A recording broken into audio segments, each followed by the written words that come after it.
এখন যে ব্যাপারটা শিখাবো সেইটা একটু মনোযোগ দিয়ে শিখবে, ঠিক আছে? মনোযোগ দিয়ে শিখবে, ঠিক আছে? তাহলে আমরা হচ্ছে কি করব, এই জিনিসগুলো একটু ভালো করে শেখার চেষ্টা করব, ঠিক আছে? তাহলে খেয়াল করো, জোবাইর আহমেদ একটাও পারি নাই, ঠিক আছে? না পারলে কি করার চেষ্টা করবে। তাহলে একটু খেয়াল করো, এখানে লেখা আছে বিন্দু, ধান, গম, ঠিক আছে? তাহলে আমাদের প্রথম প্রশ্ন ক নাম্বার, সেটা হচ্ছে পিপিসি কি। দেখো পিপিসি কি, আমরা বলেছি যে পিপিসি মানে হচ্ছে কি, দেখো পিপিসি মানে হচ্ছে production possibility, production possibility curve, ঠিক আছে? Possibility curve, production possibility curve, ঠিক আছে? সো এই ব্যাপারটা আমাদেরকে জানতে হবে, প্রোডাকশন পসিবিলিটি কার্ভ। সো এটা পরীক্ষা আসতে পারে, পিপিসি কি, প্রোডাকশন পসিবিলিটি কার্ভ। দেন আমাদের দ্বিতীয় প্রশ্ন, সেটা হচ্ছে উৎপাদন সম্ভাবনা রেখা বলতে কি বোঝায়। সো যদি এই প্রশ্নটা আসে তখন আমরা বলবো যে উৎপাদন সম্ভাবনা রেখা বলতে এমন একটি রেখাকে বোঝায় যে রেখায় দুইটি দ্রব্যের সংমিশ্রণ নির্দেশ করে। এরপর তুমি সম্পূর্ণ সংজ্ঞাটা লিখে দিবে, ঠিক আছে? দেন আমাদের ঘ নাম্বার প্রশ্ন, সূচির আলোকে রেখা অঙ্কন করো। কি রেখা অঙ্কন করতে বলবে? দেখো যখন তোমাদেরকে বলবে রেখা অঙ্কন করতে, এর মানে তুমি শুধু রেখা অঙ্কন করে দিলেই হবে না, তোমাকে কি করতে হবে, ব্যাখ্যা দিতে হবে। দেখো ভাই তুমি কিভাবে এগুলোর উত্তর লিখবা, খেয়াল করো। তোমার যখন সৃজনশীল প্রশ্ন লিখবা, তোমার তো 10-এ 10 পাইতে হবে, তাই না? তোমার তো 9-এ 9 পাই, তোমাকে 10-এ 9 পাইতে হবে, অথবা 10-এ 10 পাইতে হবে, অর্থাৎ তোমাকে ভালো করতে হবে, তাই না? যখন তুমি ভালো করতে চাইবা তখন তোমাকে কি করতে হবে, অবশ্যই আমি যেভাবে বলতেছি এভাবে লিখবা। এই যে ক লিখবে এভাবে, ক লিখার পর এই যে দেখো আমি এটা কালার করে দিছি না, তো তুমি কি করবা, এই চারপাশে একটা নীল কালার কলম দিয়ে দাগ দিবা, ঠিক আছে? আবার খ লিখছি, দেখো আমি মাঝখানে লিখছি কোনটা, তাহলে ক এবং খ সৃজনশীল লিখার ক্ষেত্রে তুমি যদি 10-এ 10 পেতে চাও তাহলে তোমাকে অবশ্যই টেকনিকটি মাথায় রাখতে হবে। সো প্রথমে তুমি কি লিখবা, এইখানে লিখবা যে এত নম্বর প্রশ্নের উত্তর, দেন তুমি ক নাম্বারটা এখানে লিখবা মাঝ বরাবর, এবং ক নাম্বারটা লিখার পর এটাকে কি করবা, একটা নীল কালার কলম দিয়ে দাগ দিয়ে দিবা চারদিকে, বা আচ্ছা একটা বক্স অঙ্কন করবা নীল কালার কলম দিয়ে, ঠিক আছে? বক্স অঙ্কন করার পর দেখো আমরা ক এবং খর জন্য এক পেজ ব্যবহার করব।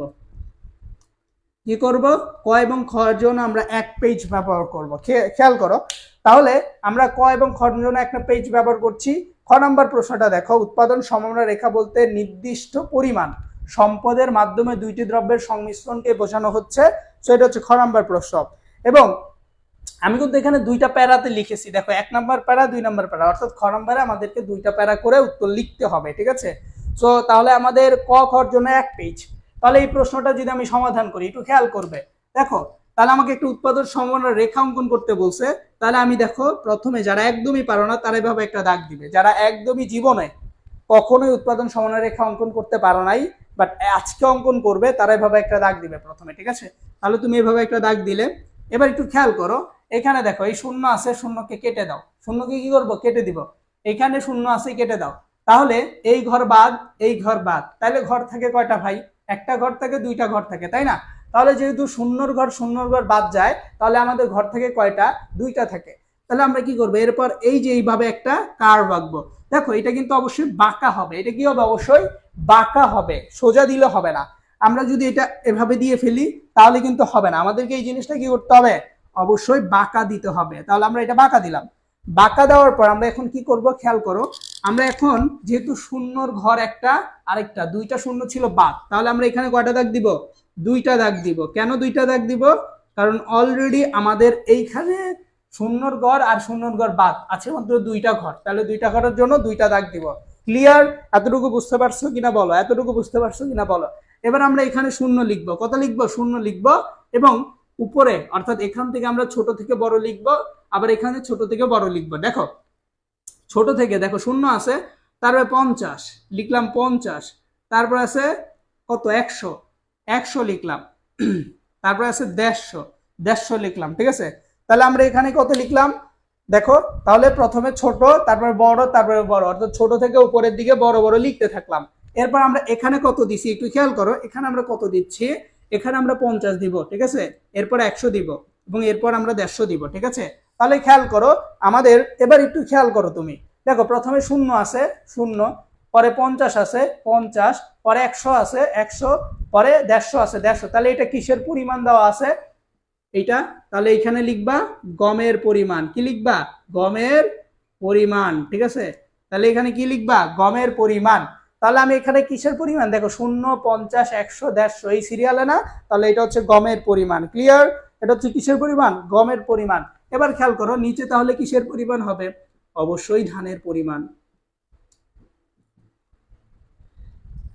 এবার কতগুলো বিন্দু বাদ আছে দেখছো?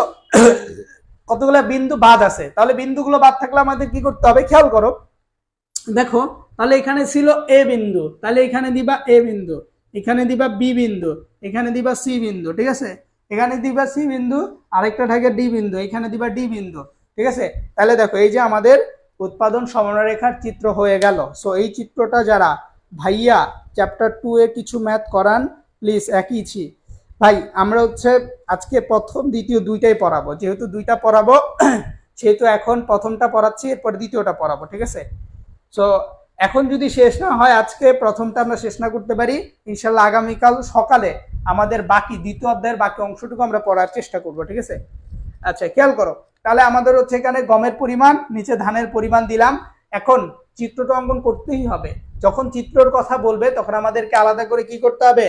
চিত্র পরিচিতিও দিতে হবে। চিত্র পরিচিতি মানে হচ্ছে চিত্র ব্যাখ্যা। তাহলে চিত্র পরিচিতি তোমরা কি করবে? এখানে লিখবা এটাকে বলা হচ্ছে লম্ব অক্ষ, এটাকে বলা হচ্ছে কি, ধরো এটা ওয়াই অক্ষ, এটা এক্স অক্ষ, এটাকে অর্থাৎ এভাবে যেটা থাকে সেটাকে বলা হচ্ছে লম্ব। নিচ বরাবর যেটা থাকে সেটাকে বলা হচ্ছে কি ভাইয়া বলো?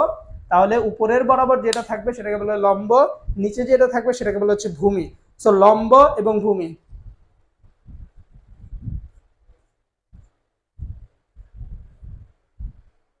ঠিক আছে, তাহলে আমরা এতটুকু বুঝতে পেরেছি যে এইভাবে যেটা থাকবে উপরের দিকে সেটাকে বলছে লম্ব, নিচের দিকে যেটা থাকবে সেটাকে বলছে ভূমি। ঠিক আছে, তাহলে আমরা লিখব লম্ব অক্ষ বরাবর গমের পরিমাণ এবং ভূমি অক্ষ বরাবর ধানের পরিমাণ দেখানো হয়েছে, এবং চিত্রে এ বি সি ডি হলো উৎপাদন সম্ভাবনার রেখা।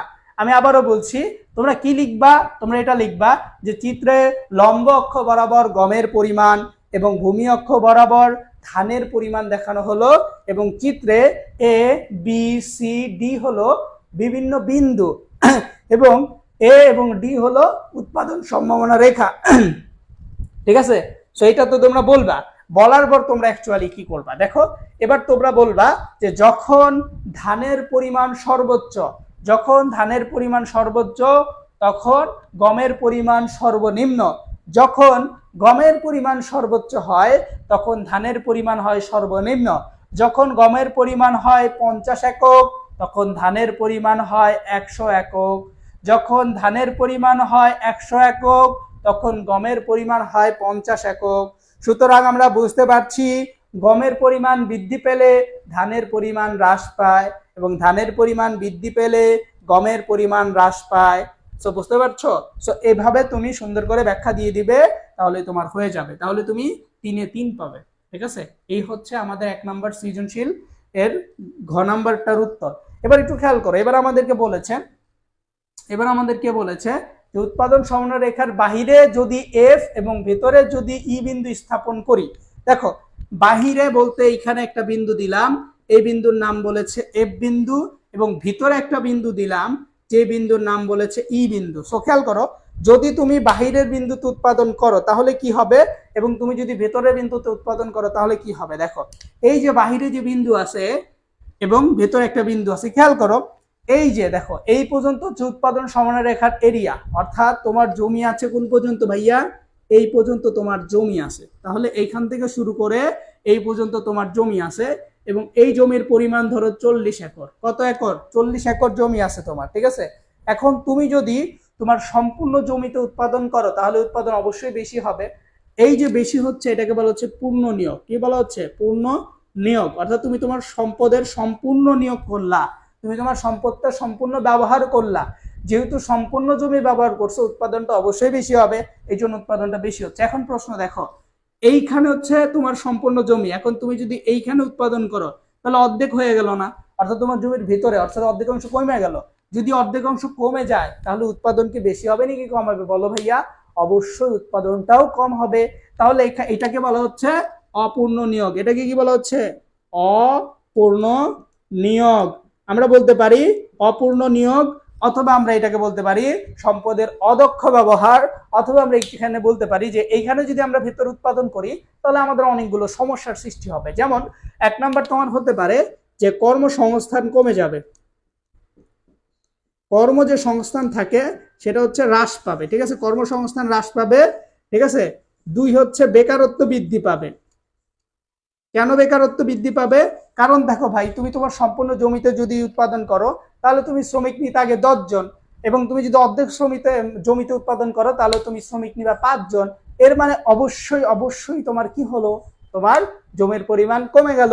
আর জমির পরিমাণ যদি কমে যায় তোমার বেকারত্বের পরিমাণ কি হবে? বৃদ্ধি পাবে। আর জমির পরিমাণ কমে গেলে তোমার অবশ্যই কর্মসংস্থানও কমে যাবে। আর এটাই তো বুঝতে পারছি আমরা, তাই না? এবং সম্পদের পূর্ণ ব্যবহার হচ্ছে না, অদক্ষ ব্যবহার হচ্ছে, উৎপাদনও সর্বোচ্চ হবে না, ঠিক আছে? বুঝতে পারছো? সো এতটুকু যদি বুঝতে পারো তাহলে আই থিঙ্ক ই বিন্দুটা ক্লিয়ার। এবার এফ বিন্দু দেখো ভাই, তোমার জমি হচ্ছে এই পর্যন্ত আছে, এখন তুমি যদি বাইরে যা উৎপাদন করতে চাও তাহলে কি হবে? উৎপাদন করা যাবে, বাট খেয়াল করো তোমার জমি এতটুক, ঠিক আছে, আর তুমি যদি বাইরে জমিতে উৎপাদন করতে চাও তাহলে যে বেটার জমিতে উৎপাদন করতে চাইবা সেই বেটায় কি চাইবে? সে বেটায় অবশ্যই বলবে যে যেহেতু আমার জমিতে উৎপাদন করতে আইছে ওর থেকে টাকা বেশি চামো, টাকা বেশি চাইলেও বাধ্য হয়ে কি চাবে? আমার জমি উৎপাদন করবে। তাহলে দেখো আমি যদি আমার জমি বাদ দিয়ে অন্য মাইসের জমিতে যা উৎপাদন করতে চাই তা আমার আলাদা একটা কস্ট লাগতেছে, কি একটা মজুরির সমস্যা হচ্ছে, আবার শ্রমিকের সমস্যা হচ্ছে, তাই না? সেই রকম বিভিন্ন সমস্যার আমরা কি হচ্ছি? সম্মুখীন হচ্ছি। দেখো এই যে আমরা যে বিভিন্ন সমস্যার সম্মুখীন হচ্ছি, হ্যাঁ, তাহলে আমার এখন কি করা উচিত? আমরা যদি অন্য মাসের জমিতে উৎপাদন নাই করতাম তাহলেই তো ভালো হইতো। সো এই অঞ্চলটাকে উৎপাদন করা যায় বাট না করাই ভালো, এই জন্য এটাকে বলা হচ্ছে অর্জন যোগ্য অঞ্চল। যেহেতু এই জমিটা হচ্ছে অন্য জায়গার, সো এই জন্য এটাকে বলা হচ্ছে অর্জনযোগ্য অঞ্চল, যেখান থেকে অর্জন করা যাবে বাট অর্জন করলেই ভালো, অর্থাৎ অর্জন না করাটাই বেটার। সো এই জন্য এটাকে বলা হচ্ছে অর্জনযোগ্য অঞ্চল।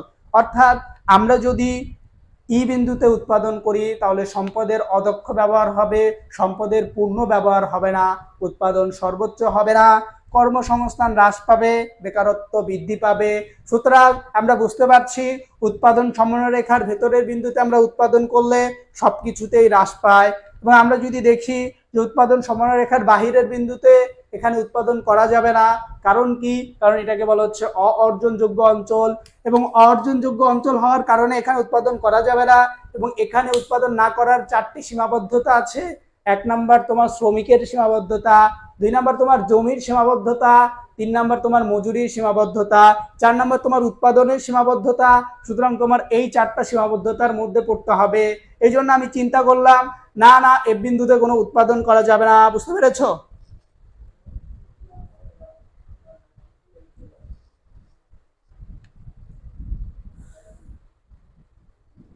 বুঝতে পারছো? এটা কি ক্লিয়ার? এই হচ্ছে আমাদের উৎপাদন সমন্বয়রেখা থেকে প্রশ্ন আসে। সো এই প্রশ্নগুলো আসে উৎপাদন সমন্বয়রেখা থেকে।